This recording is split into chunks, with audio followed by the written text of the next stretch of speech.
누가복음 2장 10절에서 11절 봉독해 드리겠습니다. 천사가 이르되 무서워하지 말라. 보라, 내가 온 백성에게 미칠 큰 기쁨의 좋은 소식을 너희에게 전하노라. 오늘 다윗의 동네에 너희를 위하여 구주가 나셨으니 곧 그리스도 주시니라. 아멘. 오늘은 예수님의 탄생을 축하하는 날이면서 또 감사하는 날입니다. 제가 작년 성탄에도 아마 이렇게 말씀을 드린 걸로 기억을 하는데요. 그리스도인들은 성탄을 축하하는 것이 아니라 성탄을 감사해야 한다라고 말씀을 드렸습니다. 이게 무슨 차이냐라고 하실 수 있는데요. 성탄은 결코 예수님의 입장에서는 축하받을 일이 아니라는 거죠. 하나님의 입장에서는 축하받으실 일입니다.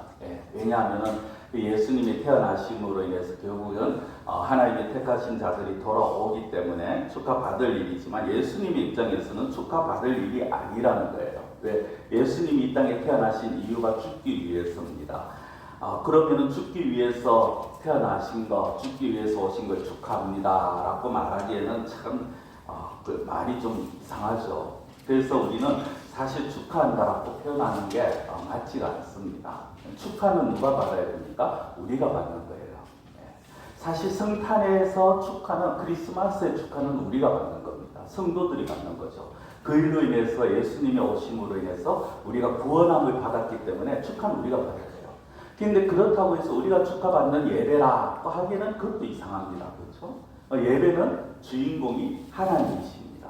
그러면은 결국에 이게 어떻게 되어집니까? 우리는 성탄 축하 예배가 아니라 성탄 감사 예배를 드려야 된다는 거예요.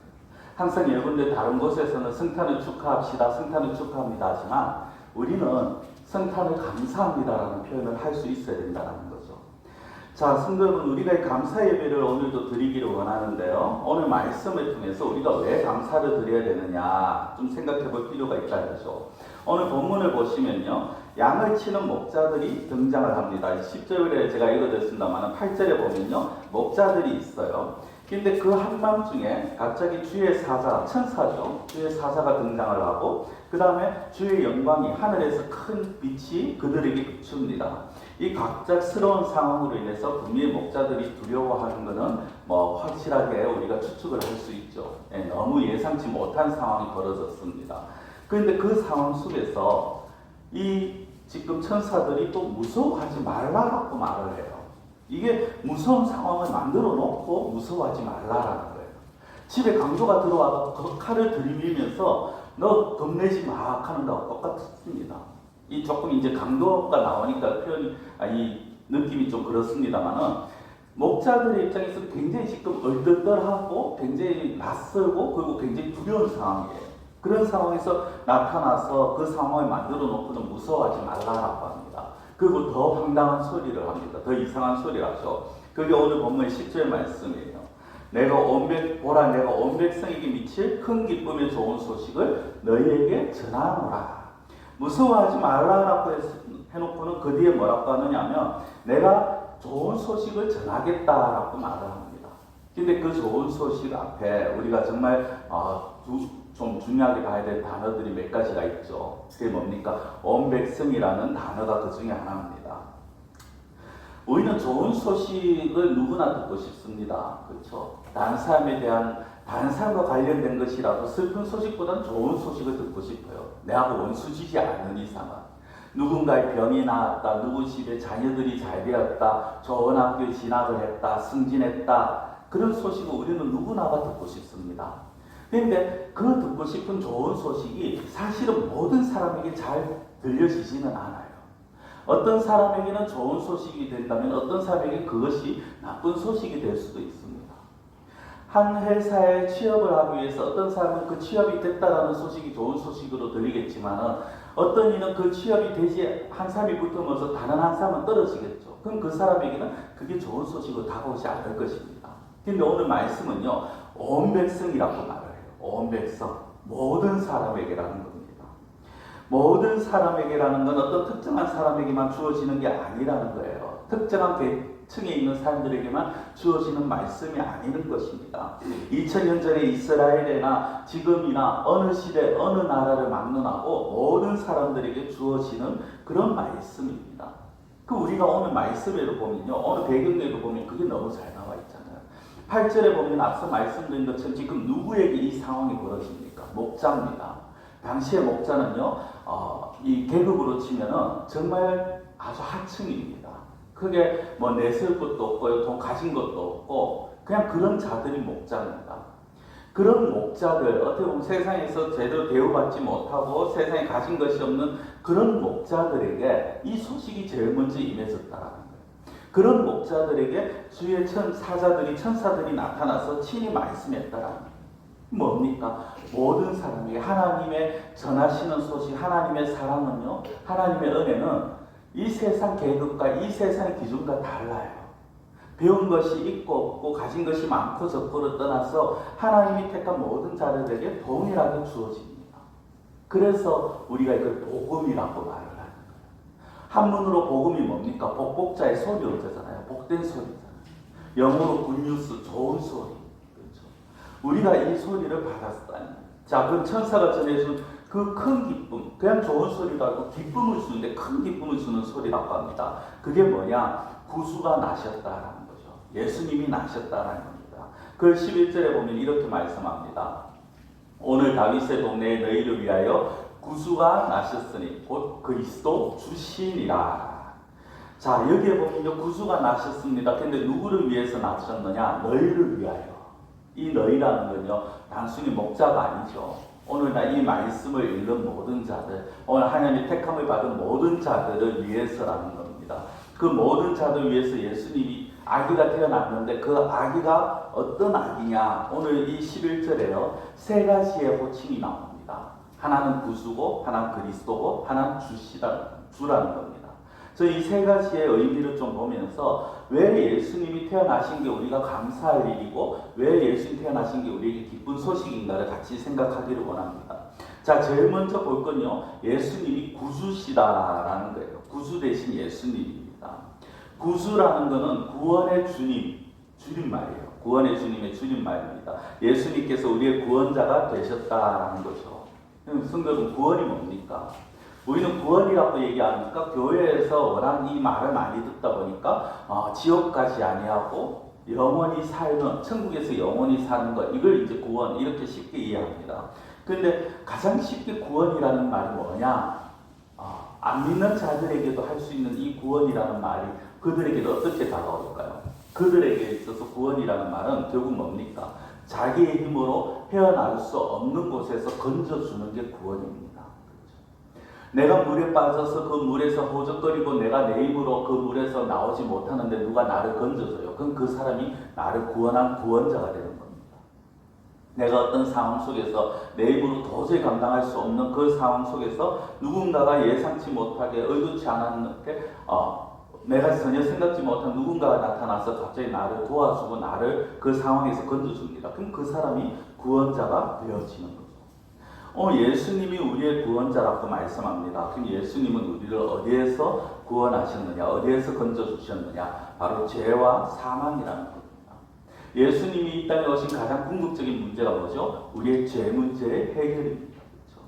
이 죄 문제가 해당되지 않는 사람, 이 죄 문제에 걸리지 않는 사람은 이 세상에 어떤 사람도 없습니다.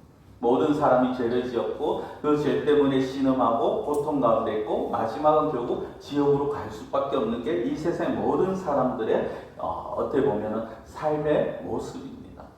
그런 사람들을 구하기 위해서, 그런 인류를 구원하기 위해서 예수님께서 이 땅에 오셨다라는 거예요. 마태복음 1장 21절 아들을 낳으리니 이름을 예수라 하라. 이는 그가 자기 백성을 그들의 죄에서 구원할 자이심이라 하니라. 예수라고 하면서 그 뒤에 뭐라고 합니까? 그가 자기 백성을 그들의 죄에서 구원할 자이시다. 그가 자기 백성을 구원한다는 건 다른 것으로 구원받을 수가 없다라는 거죠. 예수님만이 구원하실 수 있습니다. 예수님만이 죄가 없으신 분이기 때문에 그 죄의 대가를 예수님이 대신 치르실 수가 있다라는 거죠. 구약에서는 어떻게 합니까? 사람들이 자기의 죄를 용서받기 위해서 매년 절기가 되면은 또 안식이 되면은 짐승을 잡습니다. 그 짐승의 피를 대신 흘려서 그 자기의 죄를 용서해 주십시오라고 기도합니다. 그렇지만 궁극적인 사실 죄가 용서는 안 되죠. 그래서 그 결국에는 예수님께서 모든 사람들을 위해서 더 이상의 제물이 필요 없게끔 그렇게 예수님이 자신의 피를 흘리시고 자신의 몸을 십자가에서 드렸다라는 것입니다. 죄 없으신 예수님이 인류를 위해서 저와 여러분을 위해서 죄를 흘리셨고 그리고 죄를 위해서 죽으셨고 그 사실을 믿는 자들이 사망에서 생명으로 심판에서 영생으로 옮겨진 것, 이게 바로 구원이라는 거죠. 그래서 예수님이 우리에게 구원을 주셨다. 그래서 구원의 주님, 구주라고 말을 할 수 있다라는 것입니다. 자, 두 번째로 예수님은 어떤 분이시냐? 그리스도 대신 예수님이다라는 것입니다. 이 그리스도라는 말, 우리는 그리스도라고, 예수 그리스도라고 말을 합니다. 근데 영어 발음은요, 크라이스트입니다. 지저스 크라이스트가 되어집니다. 그리고 크라이스트와 그리고 하나님께 예배 드린다라는 의미의 단어가 메스라는 단어가 있습니다. 예배라는 단어. 이걸 이제 가톨릭에서는 미사라고 이제 그렇게 우리가 표현을 합니다. 그래서 크리스마스는요, 이 크라이스트와 그다음 메스가 붙어진 겁니다. 그러니까 뭐죠? 예수 그리스도에게 드리는 예배, 그리스도에게 드리는 찬양, 그리스도를 드리는 경배, 이게 되어지는 겁니다. 여러분들 믿는지 안 믿는지 할 것 없이 성탄이 되면 전부 메리 크리스마스 합니다. 그렇죠? 근데 메리 크리스마스의 원뜻은요, 기쁘게 하나님께 기쁘게 예수 그리스도를 경배하자, 기쁘게 예수 그리스도께 찬양하자라는 거예요. 사람들이 그 의미를 모르니까 이제 막 하는데요. 우리는 그런 의미를 좀 제대로 알고 있어야 되겠죠. 크리스마스는요, 그냥 단순하게 모여서 즐겁게 그리고 뭐 가족끼리 모여서 케이크를 먹고, 여러분들 크리스마스 때 제일 많이 팔리는 게 케이크라고 하더라고요. 어떤 빵집은 뭐 벌써 일주일 전에부터 예약을 안 하면 유명한 빵집은 성탄 케이크를 사지도 못한다라고 말하는데, 그렇게 즐겁게 보내지만 우리는 그 속에서 이 가운데 우리에게 찾아오신 예수 그리스도를 찬양하는, 경배하는 그런 날이 되어야 된다는 것입니다. 자, 어쨌든 그리스도라고 그렇게 말씀을 하죠. 이 그리스도라는 단어 헬라어입니다. 그리고 기름을 부은 자라는 단어인데요. 이게 구약에서 동일한 의미로 나온 게 뭐냐면 바로 메시아라는 단어를 사용을 합니다. 히브리어로. 자, 메시아 또는 그리스도 전부 다 같은 의미를 갖고 있습니다. 기름 부음 받은 자라는 의미입니다. 기름 부음 받은 자. 성도는 기름 부음을 받았다. 이스라엘에서 중동 지역에서 기름 부음을 받았다라는 건요, 아주 특별한 존재에게 행해지는 예식입니다. 주로 어떤 자들에게 하느냐면 왕을 세울 때, 왕의 즉위식에 제사장이 아니면은 선지자 가서 그 왕의 머리에 기름을 붓습니다. 그게 이제 왕의 즉위식의 하나예요. 그리고 또 선지자들이 자기 다음 선지자를 세울 때 그렇게 합니다. 오늘날로 말하면 이거예요. 목사가 되어지면은 노회에서 목사 옷을 치고 목사가 이제 최종적으로 되어지면 노회 때 안수를 줍니다. 그 목사 안수식이라고 하거든요. 그게 이제 기름 부음, 구약에서 선지자들 세울 때 그렇게 기름 부음으로 그거를 나타냅니다. 그리고 제사장들, 특히 하나님의 전에서 일을 하는 제사장들은요, 계속 그 기름 부음을 받은 자들만이 그 일들을 할 수 있습니다. 근데 예수님이 그 기름 부음을 받았다. 예수님이 왕이고 선지자고 제사장이라는 거예요. 성도 여러분, 예수님이 어떻게 왕이 되고 예수님이 선지자가 되고 예수님이 제사장이 되느냐? 간단하게 말씀드리면요, 예수님이 어떻게 왕이 되느냐? 이스라엘만이 아니라 모든 영적 이스라엘, 쉽게 말씀드리면 모든 구원받은 자들을 다스리시는 왕이시라는 겁니다. 우리가 예수님을 단순하게 우리의 구원자가 아니라 우리의 왕으로 모셔야 되는 거예요. 우리 모두를 다스리시는 분이라는 거죠. 자, 그리고 두 번째로 자기의 몸을 친히 제물로 해서 하나님께 드린 제사장입니다. 보통 제사장은 백성들이 가지고 온 제물을 잡거든요. 그 제물을 잡아서 하나님 앞에 대신 제사를 드리는데, 예수님은 자기의 몸을 친히 하나님 앞에 드렸죠. 그런 면에서 예수님이 대제사장이 되어지신, 자기의 몸을 제물로 드린 제사장이라는 겁니다. 그리고 세 번째로 선지자. 예수님이 이 땅에 오셔서 하나님의 나라와 하나님의 말씀을 전하시는 그 역할을 하셨잖아요. 그렇게 메시아, 그리스도 대신 예수님께서 저와 여러분들을 위해서 오셨다라는 것입니다. 그래서 우리가 예수님이 이 땅에 오신 것, 그것이 큰 기쁨의 좋은 소식이고, 그래서 우리가 매 성탄, 크리스마스를 드리게 되어지는 것입니다. 자, 세 번째로요, 예수님이 어떤 분이냐? 주 대신 예수님, 주가 대신 예수님이다 라고 말씀합니다. 이 주라는 단어는요, 주인이라는 의미를 가지고 있습니다. 그래서 예수님이 우리의 주인이 되십니다 라고 말을 하는 겁니다. 오늘 마지막에 보면요, 곧 그리스도 주심이라 라고 이렇게 말씀을 해요. 예수님은 주인이시다. 성도 여러분, 우리는 인생의 주인이 바뀐 존재들입니다. 원래 우리의 주인은요, 우리만이 아니죠. 모든 인류의 모든 인생의 주인이 누구냐? 바로 사탄이었습니다. 그래서 성경에 보면요, 사탄의 자식이었다, 죄의 종이었다, 어둠의 자식이다, 이런 말들을 합니다. 많은 사람들이 이게 참 귀에 거슬려요. 복에 관한 이야기, 그리고 예수님에 관해서 어느 정도까지나 그래도 받아들일 수 있는데, 우리의 원래 주인이 마귀였다, 사탄이었다 하면요, 굉장히 귀에 거슬립니다. 그러나 귀에 거슬려도 어쩔 수 없는 사실이죠. 사탄의 지배를 받고 있고요, 사탄의 조종을 받고 있고, 그래서 내가 내 마음대로, 사람들은 내가 알아서 해, 내 마음대로 해라고 말합니다. 내가 하고 싶은 대로 한다라고 말하지만, 그 하고 싶은 대로 하는 것이 결국 뭡니까? 하나님 앞에서 결국은 범죄하고, 하나님을 대적하고, 하나님을 거부하고, 하나님의 말씀을 부인하고, 순종하지 아니하고, 여러 가지 정욕에, 향락에 빠져서 그렇게 향락의 종로로 다 그런 인생들, 그게 바로 모든 사람들의 어떤 우리의 인생 아니었습니까?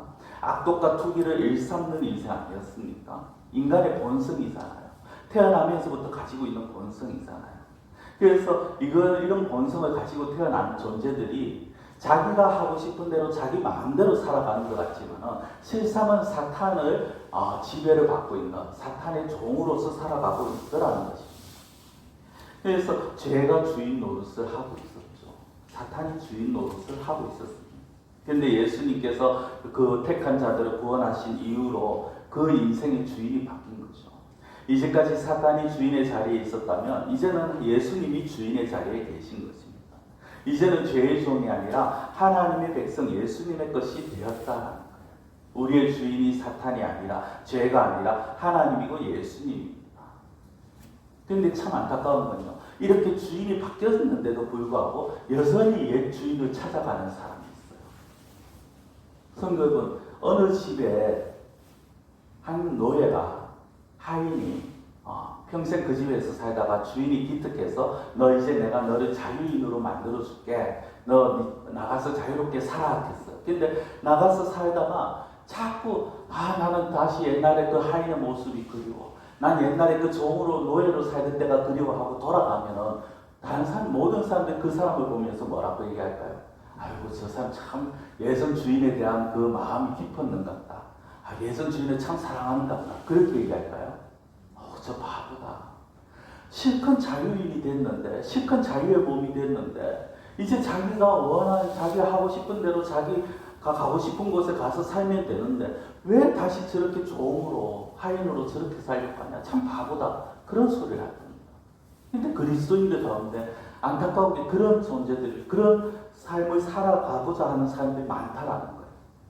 이제 우리는 더 이상 죄의 종이 아니고 사탄의 종이 아닌데, 이 다시금 죄로 돌아가고 사탄에게 돌아간다는 거예요. 물론 그 사람들은 자기는 아니라고 말해요. 나는 아니다. 나는 여전히 하나님의 백성이다. 하나님을 따르면서, 하나님을 믿으면서 살고 있다 라고 말합니다. 그런데 실제 삶은요, 여전히 예전에 살아가던 그 향락, 쾌락 여전히 추구하면서 살아가고요, 여전히 자기 뜻대로 살아가고요, 하나님의 말씀을 부인하고 자기 이성에 따라서 그렇게 살아가더라는 거예요. 성도 여러분, 우리는 주인이 바뀌었어요. 주인이 바뀌면은 이제 바뀐 주인의 원하는 대로 따라가야 됩니다. 바뀐 주인이 말씀하는 대로 살아가야 됩니다.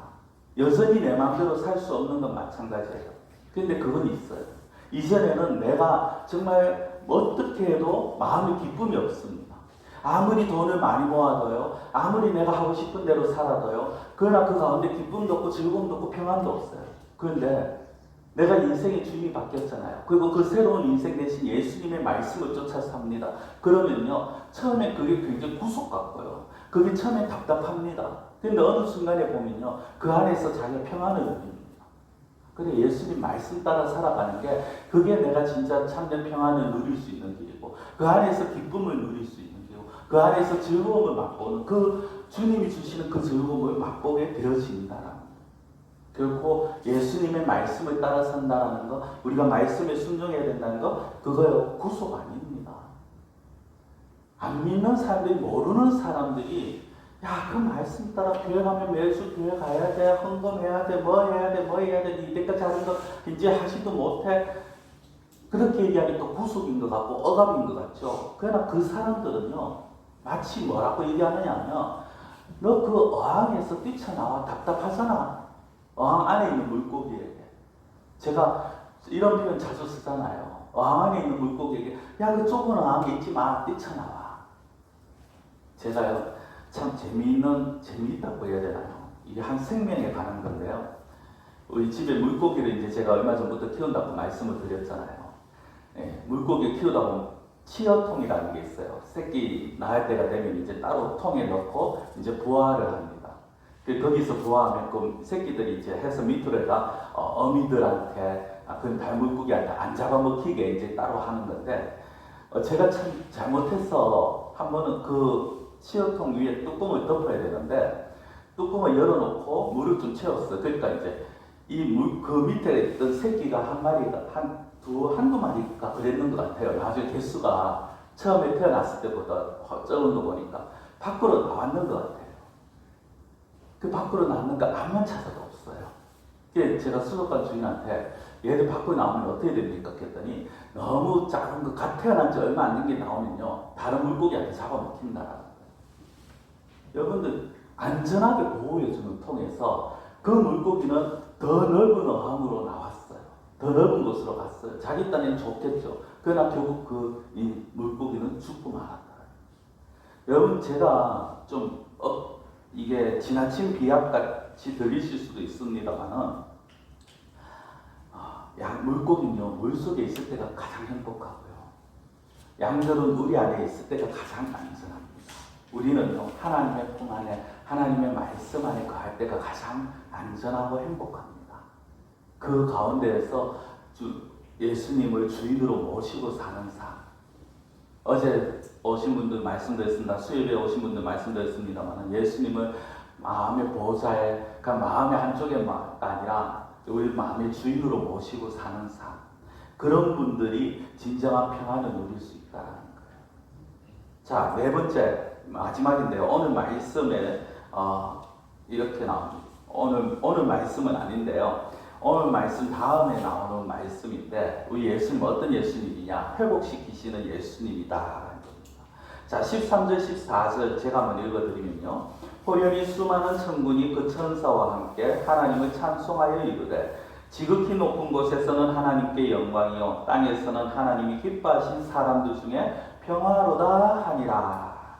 성도는 천군 천사가 나타나서 하나님을 찬양합니다. 하나님께 영광이다. 이건 우리도 당연히 그렇게 해야 되죠. 죄로 인해 영영 죽을 수밖에 없는 우리를 위해 예수님을 보내주셨으니까 하나님을 높이는 건 당연합니다. 자, 그런데 제가 말씀드리고 싶은 건요, 하나님께 영광이요 그 다음 말씀입니다.